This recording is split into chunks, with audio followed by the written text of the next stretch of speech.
Baba Saheb Ambedkar understood and advocated for economic and social justice and said that the ideas of liberty, equality, and fraternity would be without impact if a man does not have food on his plate.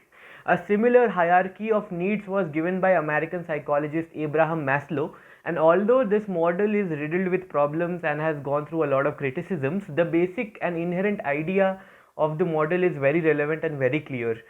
The most important and basic needs of humans is food security and shelter. Now regarding this, I would want to talk about three issues today.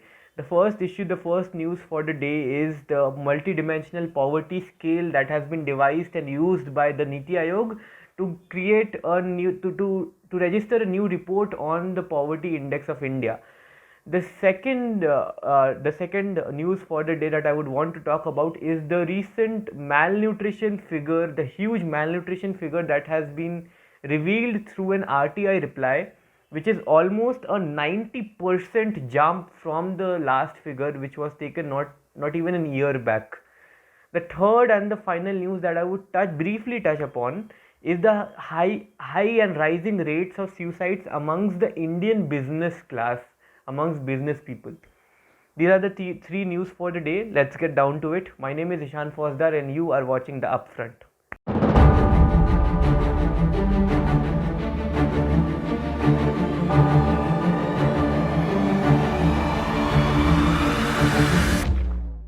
There are, I would say, two kinds of poverty in this world. The first is obviously the financial poverty measured in terms of uh, monetary funds.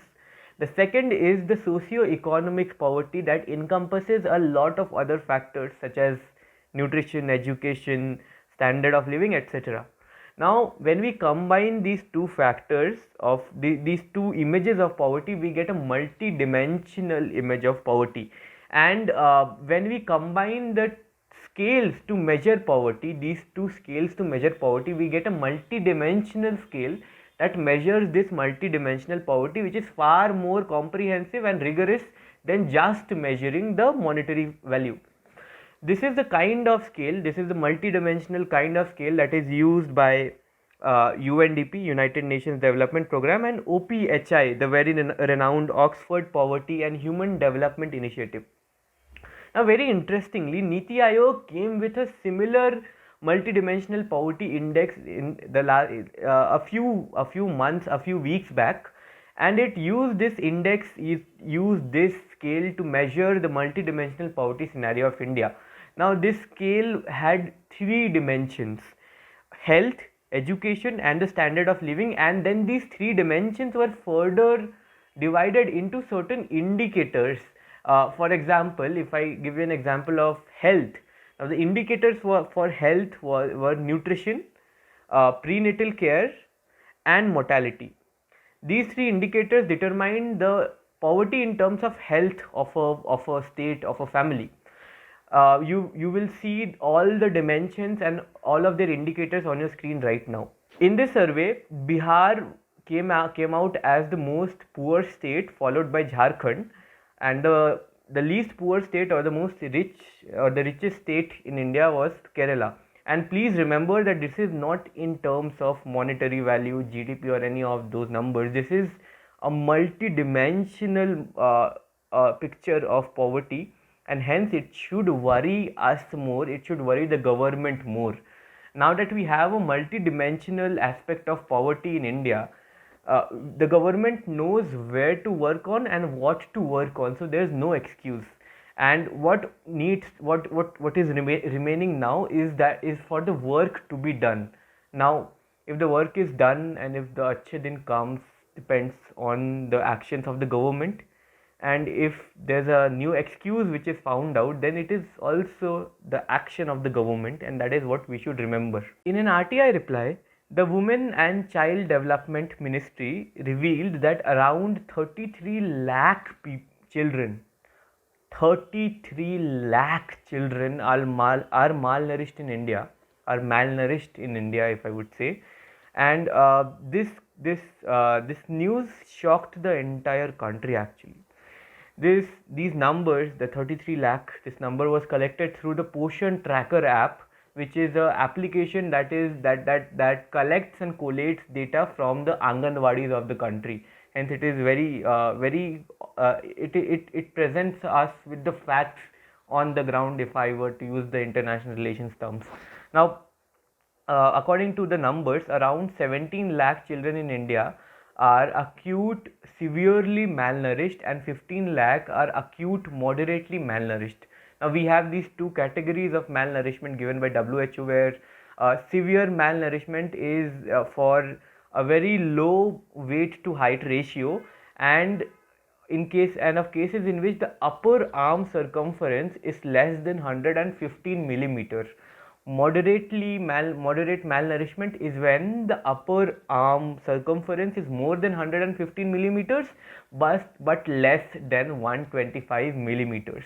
Now this number that we have right now is a direct 90%, 91% jump to be exact, from the last figure of malnourishment which we had, that was from the November of 2020, which is not even a month, which is not even an year old. It is an year old when you are watching this video, but when I'm recording this video, it is not even an year old, and a 91% spike in malnourishment figures within an year is a mind-boggling figure, and we cannot in any dimension imagine and fathom the tragedy of human condition on the ground, due to the pandemic and due to malnourishment. These numbers compel us to go and look back at the global hunger index of 2021, in which India slipped from the 94th to 101 rank, which is lower than Nepal, Bangladesh, and many other sub-Saharan countries. That news was not talked about much, and even the government shoved it under the carpet by saying that its methodology was unscientific. But what has the government to say of the figures released by its own ministry through a RTI reply? It would be interesting to wait for the answer of this government. A recent NCRB report, the annual NCRB report, stated that the suicides amongst the business class of India for the year 2021, for the year 2020 actually, was higher than the farmer suicide numbers. Now, I have argued, and I can again argue, that the NCRB farmer suicide numbers are highly massaged and highly misreported. However, that is a topic for another video. In this video, I will be specifically talking about the rising cases of suicides amongst the business class of India. And according to the NCRB, this year 2020 is the first year in the last 5 years where the suicide numbers of business people have crossed the farmers. Now, there may be two reasons for this development. The first is obviously can obviously be the sad state of Indian economy. We all understand and know that the Indian economy was badly hit by the pandemic. The global economy was, but the steps such as demonetization had weakened Indian economy beforehand, and therefore the GDP went for a toss. And even this year's GDP, last quarter's GDP, which was hyped a lot as it came to a positive value, should be looked through the lens of the GDP of the last quarter of the previous year, because that is how the GDP is measured, the quarterly GDP is measured. And if we do that, we will understand that we haven't yet become a sound economy. We haven't yet recovered yet. So because of the sad state of economy, the small businesses were destroyed, lives were destroyed, and therefore this could be one reason for suicides, obviously. The second and more depressing and important reason, I feel, is the taboo around mental health in India.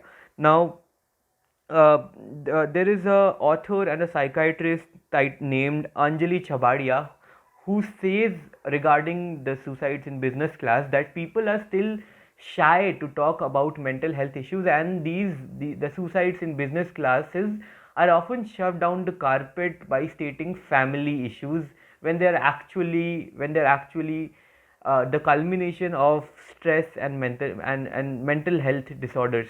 Now, stress in business can very easily lead to mood disorders and other personality disorders, and it is high time that we understand that money that depression and mental health issues can happen outside the sphere of money. There are many famous and rich people around the world, such as Chester Bennington of Linkin Park, committed suicide out of mental health issues and not out of scarcity of money. And this is only a proof that you do not need to have a scarcity of money to develop a mental health problem, such as a major depressive disorder or dipsomania or whatever. uh, I can also make the same argument for the Sushant Singh Rajput case, but then I'll be cancelled. However, unless we start looking mental health issues outside the sphere of money, we won't understand how our mind works, how psychology works, what is our normal psychology, and we will obviously then not be able to tackle these rising cases of depression even amongst the elite classes of our country. Thank you so much. If you like this video, if you liked our previous videos, please do like our channel, please do like this video or subscribe our channel, press the bell icon, and uh, press the bell icon to get regular updates on whenever we upload a new video. Thank you so much. I'll see you in the next video.